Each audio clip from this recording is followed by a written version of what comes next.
बात कर रहे हैं वंदे मातरम। देखिए, वंदे मातरम भी एक ऐसा इशू है जो खामखा का तूल दिया गया है उसको, मेरी बातों को वायरल कर दिया गया है। मैंने अभी बीच में एक बात डाली थी कि जन मन गण जो है नेशनल एंथम, वो मेरे देश की नेशनल एंथम नहीं हो सकता। वो गाया गया था उस वक़्त जब जॉर्ज पंचम थे, या उस ज़माने में जब ब्रिटिश एम्पायर था, हम गुलाम थे। उस ज़माने में उनके शान में ये गाना लिखा गया था इमीडिएटली। जन मन गण अधिनायक जय है। अधिनायक कौन होता है? अधिनायक, अधिनायक जय है, भारत भाग्य विधाता। मतलब आप हमारे भारत के भाग्य विधाता हैं। पंजाब, सिंध, गुजरात, मराठा, ये सब आपको यश कर रहे हैं, जय हो जय हो जय हो। ये मीनिंग अगर एक हिंदी जानने वाले भी अगर सोचेगा, तो अगर ये हमारे भारत माता के लिए है या अगर झंडे के लिए है, तो भारत माता और झंडा वो देश के भाग्य विधाता नहीं होती, हम उनको अपना प्रतीक मानते हैं। तो जो वंदे मातरम गाना जो है, जिसमें हम मातरम झुक के कहते हैं कि हे माँ, हम तुम्हें वंदना करते हैं, जन मन गण अधिनायक को छोड़िए, वंदे मातरम, सुजलाम सुफलाम मलयज शीतलाम, मातरम वंदे मातरम। मैं चाहता हूँ कि ये हमारे देश का नेशनल एंथम बन जाए। और इतने सालों से जो हमने अंग्रेजियत भी झेली, अंग्रेज चले गए लेकिन अंग्रेजी छोड़कर गए। आज भी हम अंग्रेजी में पढ़ना अपनी महत्ता समझते हैं। बाबू लोग अपने लोगों को ऑक्सफोर्ड भेजते हैं। अरे साहब, यहाँ पर नालंदा यूनिवर्सिटी थी, यहाँ पर पुराण है, वेद है, गुरुकुल है। 9 लाख गुरुकुल में से 7 लाख गुरुकुल जला दिए गए थे उस जमाने। सो ये एक अगर विदेशों ने किया है, तो हम हमारे देश के जो नेता हैं, हमारे देश के, ये क्यों आपस में लड़ते रहते हैं सर? उसको हटाओ, उसकी कुर्सी खींचो। 4.5 साल उसमें निकल जाते हैं, 6 महीने बचते हैं तो हाथ जोड़ के खड़े होते हैं, वोट फॉर अस, वोट करते हैं, हम मूर्ख बन के फिर वोट करते हैं, फिर वही 4.5 साल तक वो ऐसे खड़े रहेंगे और जनता ऐसी खड़ी रहेगी, मेरे को ये करना है, नहीं हो रहा है, हट जाओ, लाइन में हट जाओ, हट जाओ। अरे साहब, वो हमारे सेवक बनकर आते हैं, नेता बनकर, कभी लीडर, कभी भी हमारा राजा बनकर नहीं आते। मुझे ये थोड़ी शिकायत रही है कि क्यों नहीं हम अपने देश के युवाओं, अभी देखिए एक छोटी सी बात बन गई है, युवाओं की समस्या नीट को लेकर। कॉकरोच पार्टी, कॉकरोच ऐसी चीज़ है, जब घर में आती है तो हम उसको पकड़ के उठा के फाड़ फेंकते हैं। किसी भी घर में, किसी भी वर्ल्ड में कहीं भी देखो, कॉकरोच को कभी सत्कार नहीं किया जाता। यहाँ हम लोगों ने कॉकरोच पार्टी को क्यों पनपने दिया, जिसका मकसद नीट पार्टी के प्रॉब्लम सॉल्व करने को नहीं है। वो पीछे खड़े होकर बंदूक चला रहे हैं, मोदी जी को हटाओ, धर्मेंद्र प्रधान को हटाओ, मिनिस्टर को हटाओ। अरे लीक हुआ है पेपर लीक वाले को पकड़ो ना, अगर आपकी डीएल मंशा। पॉलिटिकल बन जाता है, हर मसला पॉलिटिकल है। हमारी अपोजिशन पार्टी सिर्फ और सिर्फ पोजीशन करने के लिए, अपोजिशन करने के लिए अपोजिशन करती है। आप बोलोगे दिन है, मैं बोलोगे रात है, आप बोलोगे सुबह है, मैं बोलोगे रात है। क्यों? आप अपोजिशन में, ऐसा नहीं होता। देश के लिए सोचिए। वो देख लीजिए, वंदे मातरम देख लीजिए। वंदे मातरम का मैंने जैसे ही बात उठाई, लोगों ने कहा कि अरे मुकेश खन्ना ने तो बहुत एक विवाद खड़ा कर दिया। अरे कौन सा विवाद है? जागो, जब जागो तब सवेरा होता है। विपक्ष सिर्फ विपक्ष की भूमिका निभा रहा है। देखिए, अगर मैं इसको अगर मैं थोड़ा और रफ वर्ड्स में, अगर मैं थोड़ा और खुले वर्ड्स में बोलूं, हमारे देश में कोई भी प्लान बनता है, एग्जीक्यूट होने में साल निकल जाते हैं। चाइना, जिसको हम लोग बहुत ही बुरा कहते हैं, मैं भी चाइना के अगेंस्ट हूँ कि चाइना हमारी ज़मीन हड़प रहा है। बट साहब, आप चाइना से सीखिए। चाइना की अगर आप आज की फ़ोटोज़ देखें, उनकी रोड्स, उनके पुल, उनके दुनिया भर की प्रगति, उनकी बिल्डिंगें। हमारे यहाँ के नेता कहते हैं हम मुंबई को शंघाई बना देंगे। अरे छोड़िए ना, मुंबई को पहले आप मुंबई तो बनाइए, शहर तो बनाइए। पॉलिटिशियंस, पक्ष ने जो पेश किया है उसको अपोजिशन करना, ये विपक्ष का काम है। चाइना में कोई विपक्ष नहीं है। लोग बोलते हैं, अगर क्या आप समझते हैं ये सीजेपी की, कॉकरोच पार्टी की, ये जो आंदोलन चाइना में हो सकता था? नहीं हो सकता था। अब आप बोलो वहाँ तानाशाह है। मैं भी कहूँगा कि तानाशाही लाइए साहब, एक ऑनेस्ट डंडा लाइए। जो आदमी देश के हित में नहीं है, बोलेगा बैठ। इतना हक दे दीजिए प्राइम मिनिस्टर को। मैं तो बोलता हूँ प्राइम मिनिस्टर को आप राजा बना दीजिए। आप उसको 5 साल के लिए चूज करते हैं, वो जीत कर आता है, आपका प्राइम मिनिस्टर है। वो बंगाल की सीएम बोलती है हम नहीं आने देगा, हम अंदर नहीं आने देगा। अरे आपके बाप की जगह है क्या? क्यों? क्योंकि वहाँ पर कांग्रेस की पार्टी, या वहाँ पर तृणमूल कांग्रेस है, बीजेपी नहीं है। अरे साहब, ये तो वही हो गया जो वल्लभ भाई पटेल के टाइम पे राजा राजा राजा राजा राजा राजा, उसने कहा बैठ जाओ बैठ जाओ बैठ जाओ बैठ जाओ, सार्वभौमिक राष्ट्र बनाए। कहाँ है आप? पंजाब अलग तूती बजा रहा है, केरला अलग तूती बजा रहा है, बंगाल अलग तूती बजा रहा है। साहब, क्योंकि वहाँ पर बीजेपी को मत नहीं मिले। ये सिस्टम गलत है। आप सिस्टम, मैं अपना सिस्टम दे रहा हूँ, मुझे मालूम है कोई समझेगा नहीं मेरी बात को, लेकिन आप भले तानाशाह मत बनो, लेकिन आप एक ऑनेस्ट डंडा लेकर आओ। जो आदमी देश के लिए नहीं बोलता है उसको बोलो बैठ, और जो आदमी, मैं तो यहाँ तक बोलता हूँ पार्लियामेंट में विपक्ष करती क्या है, 1 महीने का सेशन या 1.5 महीने का मुझे नहीं मालूम, 1 महीने में से 30 दिन में से 25 दिन तो धरना, बाहर निकल जाते हैं, काम नहीं होने देते हैं। साहब आपको 1-1 दिन का भत्ता मिलता है, हर एमपी को अटेंड करने का 1 दिन का पता नहीं कितने हज़ार मिलते हैं, वो बंद कर दीजिए आप। जिस दिन आपने काम नहीं करने दिया उस दिन उसको भत्ता मत दीजिए।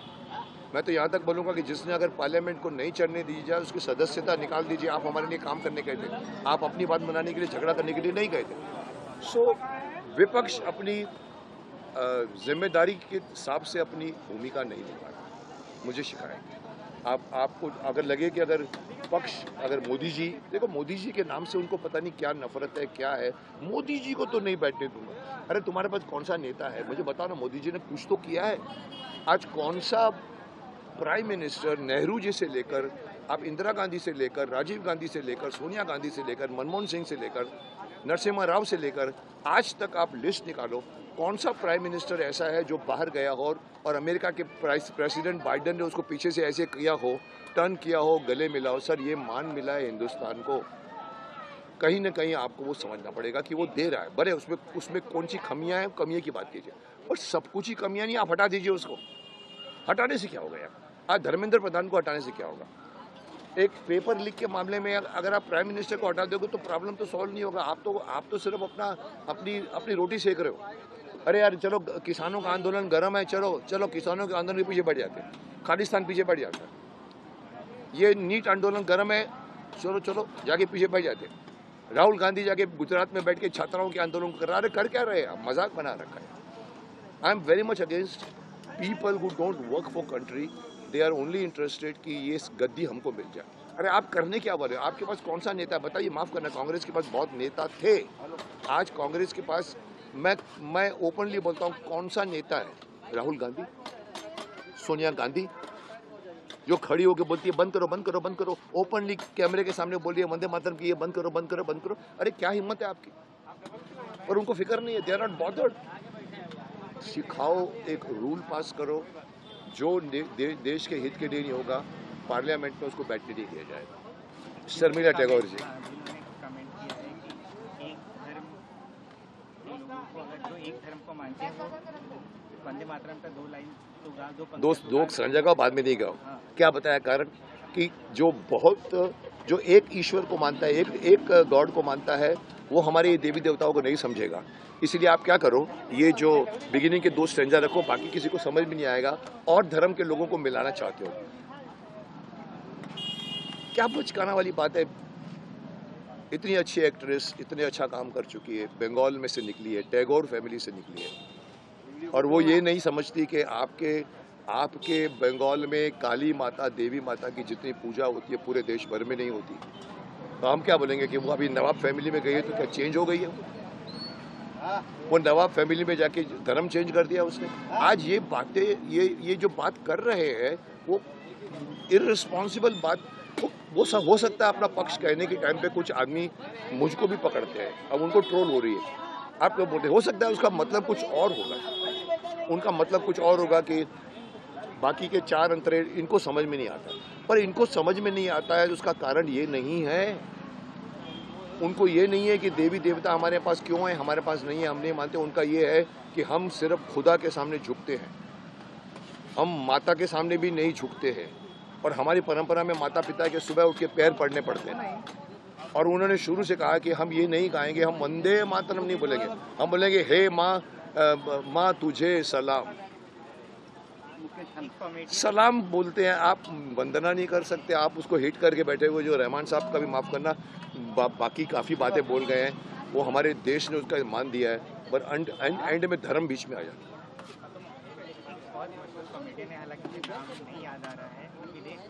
वीर दास नाम है उसका, उसको मैंने कहा था इसका नाम चेंज करके कायर दास कर दो।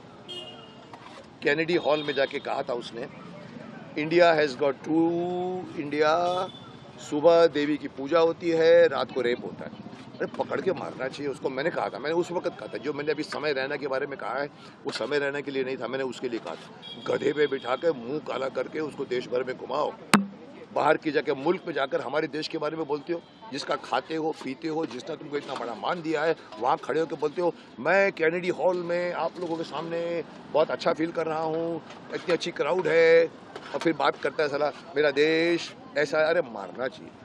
सब बैन किया, एमपी गवर्नमेंट ने थोड़ा टाइम पहले, बाद में फिर घूम रहा है, फिर वही बेहूदगी के अश्लीलता से भरे हुए आप डायलॉग्स बोलते हो, बिलो द बेल्ट बात करते हो। सो मैं, आप जो पूछ रहे हो जवाब मिल गया यार। क्या कपड़े कम पहनना, मैं पूछ रहा हूँ, महिला भी खड़ी है यहाँ पर, कपड़े कम पहनना क्या आपका अधिकार है? कपड़े कम कौन पहनता है? जिसके पास पैसे नहीं होते। एक ज़माने में हमारी कोई किसी के कपड़े फटे होते तो बोला कितना भिखारी है यार, इसके पास बेचारे में कपड़े नहीं है। आज साहब ब्रांडेड में फाड़ फाड़ के पहनते हैं। एक बार किसी ने मुझे कहा था सर ये फटा हुआ है, मैंने कहा ये मैं फाड़ता तुमको दिखता है, वो साला पैंट फटी पहनता तुमको मालूम नहीं पड़ता। ये कम कपड़े पहनकर घूमना एक तरह की अश्लीलता है। हमारा समाज शुरू से इसको एक्सेप्ट नहीं करता। रामायण का इतिहास है, महाभारत का इतिहास है, हमारे यहाँ घूंघट होता है, साड़ियाँ होती है। ये विदेशी FTV आया था एक ज़माने में। तो आज मुझे खुशी है सुप्रीम कोर्ट ने अभी एक छोटा सा एक फरमान किया है, जो भी बेहूदगी के कम कपड़े पहनकर जो भी लड़कियां घूमेंगी, हम उनका आधार कार्ड और ये कार्ड, उनको ये आधार कार्ड वगैरह मिलना मुश्किल होगी। लाओ दंड लाओ, डिस्करेज करो उनको। देखिए मुझे हैरानी ही नहीं हुई, मैं स्तब्ध रह गया। एक लड़की 17 से 20 साल की लड़की ओपनली कैमरे के सामने होकर ऐसी माँ बहन की गालियाँ दी, मैं सुनने में शर्म आ गया, उसको बोलने में शर्म नहीं आ गई। और मुझे नहीं, पूरे देश ने नोट किया। सिर्फ नोट नहीं किया, CJP ने नोट किया, क्योंकि वो बुलवा रही थी। वो लड़की जो बाद में कोशिश किया, उसने अपनी छोटी बहन को खड़ा करके बोला मैं तो माइनर हूँ, माइनर नहीं थी वो, चीटिंग हुई इसके अंदर हुई। वो लड़की ने, और इसके अलावा एक वो नहीं थे, कम से कम 10-12 लोगों ने मोदी जी के मदर को लेकर विदेशी PM इटली के उसके खिलाफ बोल कर गई। आज इटली के PM ने भी धमकी दी है कि मैं एक्सपोज करूंगी आप लोगों को, तो आपको मालूम नहीं पड़ेगा क्या कर रही हूँ। वो मुझे बहुत हैरानी हुई।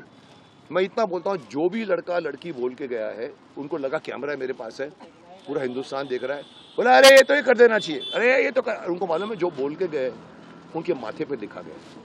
आगे जाकर न उनको कभी वीज़ा मिलेगा, न उनको कोई अच्छी नौकरी मिलेगी। कोई भी बड़ा आएगा, अच्छा तुम वही लड़की हो ना जिसने गाली दी थी, हटाओ उसको। Now they are realising it. उस वक्त जोश था या पैसा था? हो सकता है पैसा दिया होगा। ये सब इन्फ्लुएंसर्स थे, पकड़ के आए थे जिनका यूट्यूब चैनल, आइए आप इधर आके बोलिए। मतलब कुछ नहीं था। आपको बात करो नीट की, आप बात कर रहे हो मोदी के चरित्र की और मोदी के माँ की बात कर रहे हो। ये बीच में डिफरेंस आपको समझ में आना चाहिए। तो मैं बहुत ही ओपनली मैंने उसको कहा था, फिर लेकिन बाद में मैंने रियलाइज़ किया कि ये जेन ज़ी नहीं है, ये जेन ज़ी में घुसे हुए कॉकरोचेस हैं।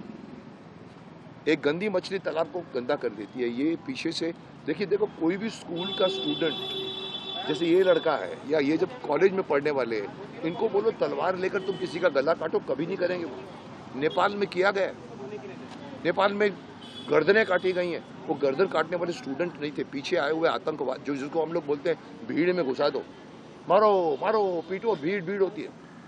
ये जो कुछ भी जो है ये लोग, मैंने रियलाइज़ किया, मैंने कहा था अगर ये जेन ज़ी है तो मुझे अपने देश के भविष्य की चिंता हो रही है। मोदी जी बोलते हैं 25 साल के बाद हमारा देश सबसे युवा होगा। अगर ये युवा होगा तो देश कहाँ जाएगा मुझे नहीं मालूम। बट बाद में मैंने अपना स्टेटमेंट वापस लिया कि ये जेन ज़ी नहीं है, ये जेन ज़ी के पीछे घुसे हुए गुंडे हैं। जेन ज़ी कभी ऐसे नहीं करेगी। मैंने उनके फेवर में भी बोला हुआ, पर जेन ज़ी को बहुत कुछ सीखना पड़ेगा। बड़ों की इज्जत करो, अपने आप को सब कुछ मत समझो, सर्वे सर्वम जी। धन्यवाद जी।